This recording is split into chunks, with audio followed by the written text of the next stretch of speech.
Hello friends, स्वागत आहे तुमचं जी के स्टार मराठीवर.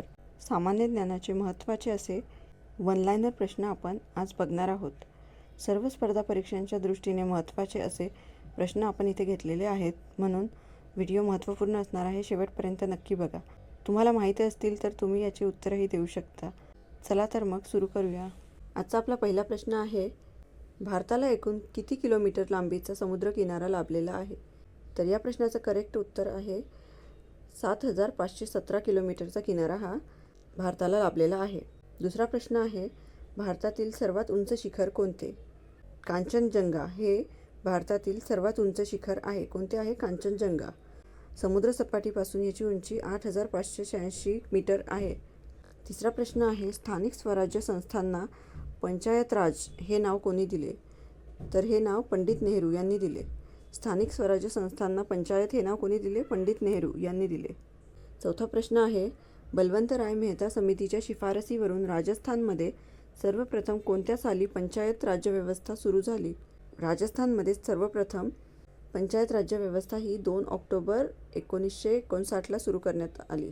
कोणत्या समितीच्या शिफारसीवरून ही सुरू करण्यात आली? बलवंतराय मेहता समितीच्या शिफारसीमधून राजस्थानमध्ये पंचायत राज्यव्यवस्था सुरू करण्यात आली. कधी? 2 ऑक्टोबर 1959ला.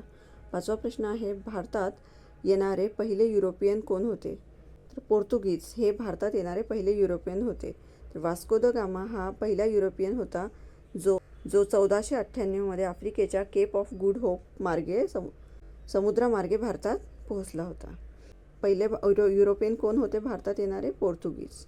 6वा प्रश्न आहे, 1829मध्ये सतीबंदीचा कायदा कोणी केला? तर सतीबंदीचा कायदा लॉर्ड बेंटिंकने केला होता 1829मध्ये. 7वा प्रश्न आहे, बाळशास्त्री जांभेकरांनी कोणत्या साली दर्पण हे वृत्तपत्र सुरू केले? तर दर्पण हे वृत्तपत्र बाळशास्त्री जांभेकरांनी 1832मध्ये सुरू केले. कोणी सुरू केले दर्पण हे वृत्तपत्र? बाळशास्त्री जांभेकरांनी 1832मध्ये. 8वा प्रश्न आहे, महात्मा गांधीजींनी भारतातील केलेला पहिला सत्याग्रह कोणता? तर चंपारण्य हा महात्मा गांधींनी भारतात केलेला पहिला सत्याग्रह होता. 9वा प्रश्न आहे, भारतातील पहिली रेल्वे कोणी सुरू केली? तर भारतात पहिली रेल्वे ही लॉर्ड डलहौसीने सुरू केली. 10वा प्रश्न आहे, प्राचीन भारतातील मौर्य साम्राज्याचे संस्थापक कोण होते? तर चंद्रगुप्त मौर्य हे मौर्य साम्राज्याचे संस्थापक होते. कोण होते? चंद्रगुप्त मौर्य. 11वा प्रश्न आहे, सिंधू संस्कृतीचा विकास कोणत्या नदीच्या आसपास झाला? तर सिंधू संस्कृतीचा विकास हा सिंधू नदीच्या आसपास झाला. पुढचा प्रश्न आहे, 1875मध्ये आर्य समाजाची स्थापना कोणी केली? तर आर्य समाजाची स्थापना स्वामी दयानंद सरस्वती यांनी केली. कोणी केली आर्य समाजाची स्थापना? स्वामी दयानंद सरस्वती यांनी केली. 13वा प्रश्न आहे, प्लासीची लढाई कोणत्या वर्षी झाली? तर 1757मध्ये प्लासीची लढाई झाली होती. 14वा प्रश्न आहे, भारताचे शेवटचे व्हॉइसरॉय कोण होते? तर लॉर्ड माउंटबॅटन हे भारताचे शेवटचे व्हॉइसरॉय होते. कोण होते शेवटचे व्हॉइसरॉय? लॉर्ड माउंटबॅटन हे होते. 15वा प्रश्न आहे, भारत सरकारने पहिले वनविषयक धोरण कधी जाहीर केले?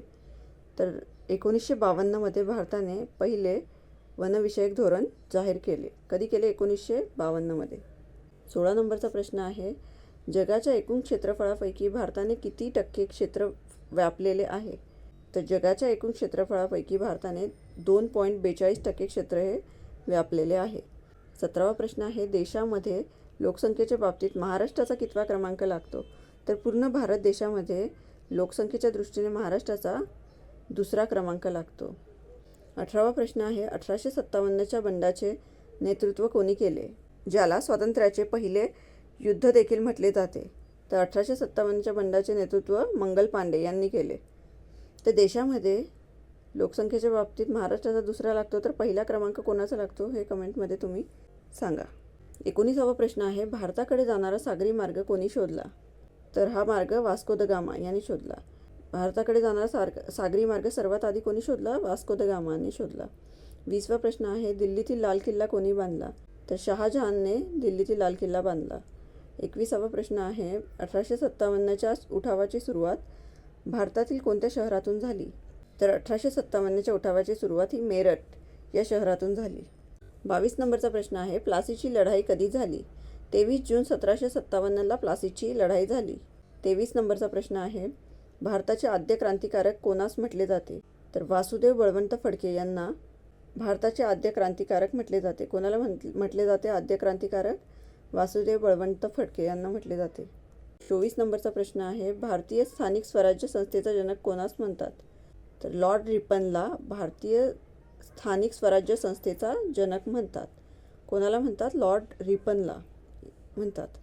25 नंबरचा प्रश्न आहे, आर्थिक निस्सरणाचा सिद्धांत पुढीलपैकी कोणी मांडला? तर दादाभाई नौरोजी यांनी आर्थिक निस्सारणाचा सिद्धांत मांडला. कोणी मांडला? दादाभाई नौरोजी यांनी मांडला. 26 नंबरचा प्रश्न आहे, कोणत्या कायद्याला काळा कायदा असे म्हणतात? तर रौलट कायद्याला काळा कायदा असे म्हणतात. कोणत्या कायद्याला म्हणतात? काळा कायदा रौलट कायद्याला म्हणतात. पुढचा प्रश्न आहे, प्रसिद्ध सांची स्तूप भारताच्या कोणत्या राज्यात आहे? तर सांची स्तूप हे भारतातील मध्य प्रदेशमध्ये आहेत. कुठे आहेत? मध्य प्रदेशमध्ये.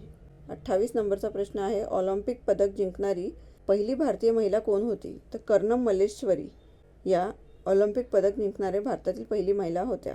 29 नंबरचा प्रश्न आहे, नोबेल पारितोषिक जिंकणारे पहिले भारतीय कोण होते? तर रवींद्रनाथ टागोर हे नोबेल पारितोषिक जिंकणारे पहिले भारतीय होते. कोण होते? रवींद्रनाथ टागोर हे होते. 30 नंबरचा प्रश्न आहे, आग्रा शहराची स्थापना कोणी केली? तर सिकंदर लोदी याने आग्रा या शहराची स्थापना केली. कोणी केली आग्रा शहराची स्थापना? सिकंदर लोदीने केली. 31 नंबरचा प्रश्न आहे, नायटिंगल ऑफ इंडिया म्हणून कोणाला ओळखले जाते? तर सरोजिनी नायडूला नायटिंगल ऑफ इंडिया म्हणून ओळखले जाते. 32 नंबरचा प्रश्न आहे, संयुक्त राष्ट्र ही संघटना कधी स्थापन झाली? तर 24 ऑक्टोबर 1945ला संयुक्त राष्ट्र ही संघटना स्थापन झाली. 33 नंबरचा प्रश्न आहे, भारत व पाकिस्तान दरम्यानच्या सरहद्दीचे नाव काय आहे? तर भारत आणि पाकिस्तानच्या मध्ये जी लाईन आहे त्याला कोणत्या नावाने ओळखले जाते? तर रॅडक्लिफ लाईन किंवा रॅडक्लिफ रेषा या नावाने ओळखले जाते. 34 नंबरचा प्रश्न आहे, शांतीस्वरूप भटनागर पुरस्कार कोणत्या क्षेत्राशी संबंधित आहे? तर हा पुरस्कार विज्ञान या क्षेत्राशी संबंधित आहे. शांतीस्वरूप भटनागर पुरस्कार कोणत्या क्षेत्राशी संबंधित आहे? विज्ञान क्षेत्राशी संबंधित आहे. 35 नंबरचा प्रश्न आहे, रेड क्रॉस या संस्थेचे मुख्यालय कुठे आहे? तर जिनेवा या ठिकाणी रेड क्रॉस संस्थेचे मुख्यालय आहे. कुठे आहे रेड क्रॉसचे मुख्यालय? जिनेवा येथे आहे. अग्निपंख हे पुस्तक कोणी लिहिले? तर डॉक्टर APJ अब्दुल कलाम यांनी अग्निपंख हे नावाचे पुस्तक लिहिले. 37 नंबरचा प्रश्न आहे, राष्ट्रीय रोजगार हमी योजना कधी सुरू करण्यात आली? तर 2 फेब्रुवारी 2006 पासून राष्ट्रीय रोजगार हमी योजना सुरू करण्यात आली. 38 नंबरचा प्रश्न आहे, भारतीय हरित क्रांतीचे जनक कोणास म्हटले जाते? तर डॉक्टर MS स्वामीनाथन यांना हरित क्रांतीचे जनक म्हटले जाते. कोणाला म्हटले जाते हरित क्रांतीचे जनक? MS स्वामीनाथन यांना. भारतीय धवल क्रांतीचे जनक कोणाला म्हटले जाते? तर डॉक्टर वर्गीस कुरियन यांना धवल क्रांतीचे जनक म्हटले जाते. तर हे इथे कन्फ्युजन होऊ शकते तुम्हाला ऑप्शन्स बघून. हरित क्रांती आणि धवल क्रांतीचे जनक कोण आहेत? तर हरित क्रांतीचे कोण आहेत? स्वामीनाथन आणि धवल क्रांतीचे जनक आहेत वर्गीस कुरियन. 40 नंबरचा प्रश्न आहे, राजा राममोहन रॉय यांनी स्थापन केलेली संस्था कोणती? तर राजा राममोहन रॉय यांनी ब्राह्मो समाजाची स्थापना केली. कशाची स्थापना केली? ब्राह्मो समाजाची स्थापना राजा राममोहन रॉय यांनी केली. 41 नंबरचा प्रश्न आहे, लोकहितवादी म्हणून कोण ओळखले जातात? तर गोपाळ हरी देशमुख हे लोकहितवादी म्हणून ओळखले जातात. कोण ओळखले जातात? गोपाळ हरी देशमुख हे लोकहितवादी म्हणून ओळखले जातात. 42 नंबरचा प्रश्न आहे, सूर्याच्या पृष्ठभागाचे तापमान किती आहे? तर सूर्याच्या पृष्ठभागाचे तापमान हे जवळजवळ 6000 डिग्री सेल्सिअस एवढे असते. किती असते? सूर्याचे पृष्ठभागाचे तापमान 6000 डिग्री सेल्सिअस एवढे असते. 43 नंबरचा प्रश्न आहे, संयुक्त राष्ट्रांचे मुख्यालय कुठे आहे? तर संयुक्त राष्ट्रांचे मुख्यालय हे न्यूयॉर्क येथे आहे. 44 नंबरचा प्रश्न आहे, डायनामाईटचा शोध कोणी लावला? तर अल्फ्रेड नोबेल यांनी डायनामाईटचा शोध लावला. 45 नंबरचा प्रश्न आहे, कोणत्या रक्तगटाचे रक्त सर्वांना देता येतं? तर O या रक्तगटाचे रक्त हे सर्वांना देता येतं. म्हणजे O नकारात्मक हे सार्वत्रिक दाता रक्तगट आहे. 46 नंबरचा प्रश्न आहे, वैयक्तिक सत्याग्रहाचे पहिले सत्याग्रही कोण होते?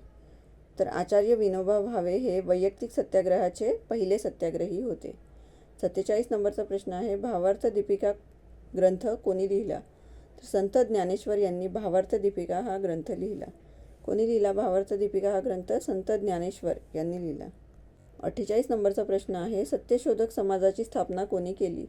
तर महात्मा फुले यांनी सत्यशोधक समाजाची स्थापना केली.